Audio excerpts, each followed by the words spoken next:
Leadership ಹೇಗೆ ಬೆಳೆಸಬೇಕು, ಗ್ರಾಮೀಣ ಜೀವನದಲ್ಲಿ ಹೇಗೆ ನಾವು ಬೆರೆದು ಆ ಗ್ರಾಮೀಣ ಜೀವನದಲ್ಲಿ ಏನೇನು ತೊಂದರೆ ಇದೆ, ಅಂಧವಿಶ್ವಾಸ ಯಾಕಿದೆ, ಯಾಕೆ ಜನ ಅಶಿಕ್ಷಿತಿದ್ದಾರೆ, ಅದೆಲ್ಲ ಅಧ್ಯಯನ ಮಾಡಿ ಗ್ರಾಮೀಣ ಜೀವನ ಉದ್ಧಾರ ಮಾಡಲಿಕ್ಕೆ ಈ ರಾಷ್ಟ್ರೀಯ ಸೇವಾ ಯೋಜನೆ ಸರ್ಕಾರ ಹಮ್ಮಿಕೊಂಡಿದೆ.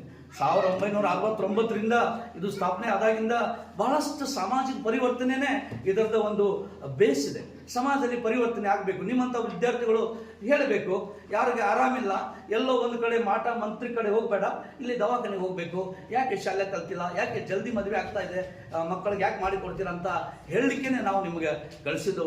ಈ ಒಂದು ಗ್ರಾಮದ ಸಾಮಾಜಿಕ ಜೀವನ ಯಾವಾಗ ಬದಲಾವಣೆ ಆಗ್ತೈತಿ, ಯಾವಾಗ ಅದು ರಾಷ್ಟ್ರೀಯ ಸೇವಾ ಯೋಜನೆ ಅಂದ್ರೆ ಆ ಮುಖಾಂತರ ನೀವು ರಾಷ್ಟ್ರೀಯ ಸೇವೆ ಮಾಡ್ತಾ ಇರ್ತೀರಾ. ರಾಷ್ಟ್ರೀಯ ಸೇವೆ ಮಾಡಲಿಕ್ಕೆ ನಾವು ಬಾರ್ಡರ್ ಮೇಲೆ ಹೋಗ್ಬೇಕಾಗಿಲ್ಲ. ಅದು ಒಂದು ರಾಷ್ಟ್ರ ಸೇವೆನೇ. ಸಮಾಜ ಸೇವೆ ಮಾಡಿದಾಗ ಅದು ರಾಷ್ಟ್ರ ಸೇವೆ ಆಗುತ್ತೆ. ನಿಮಗೆ ಗೊತ್ತಿದೆಯಾ, ಇಸ್ರಾಯೇಲ್ ಮತ್ತು ಅಮೆರಿಕ ಇರಾನ್ ವಾರ್ ನಡೀತಾ ಇದೆ. ಅಲ್ಲೇ ಬಹಳಷ್ಟು ಜನ ಅವರು ಸಾಫ್ಟ್ವೇರ್ ಇಂಜಿನಿಯರ್ಸ್ ಇದ್ದಾರೆ ಇಸ್ರಾಯೇಲ್ದವರು, ಅಮೆರಿಕಾದಾಗ. ಅವರೆಲ್ಲ ಜಾಬ್ ಬಿಟ್ಟು ಹೋಗ್ತಾ ಇದ್ದಾರೆ.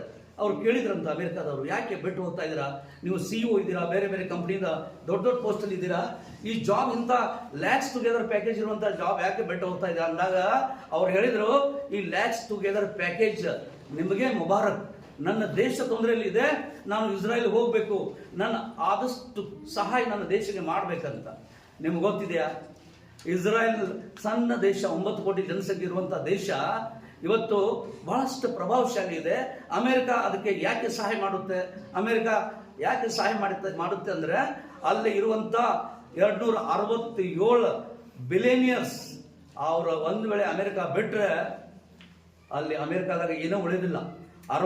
267 ಜನ ಮಲ್ಟಿ ಬಿಲಿಯನಿಯರ್ಸ್ ಅಲ್ಲಿ ಇದ್ದಾರೆ.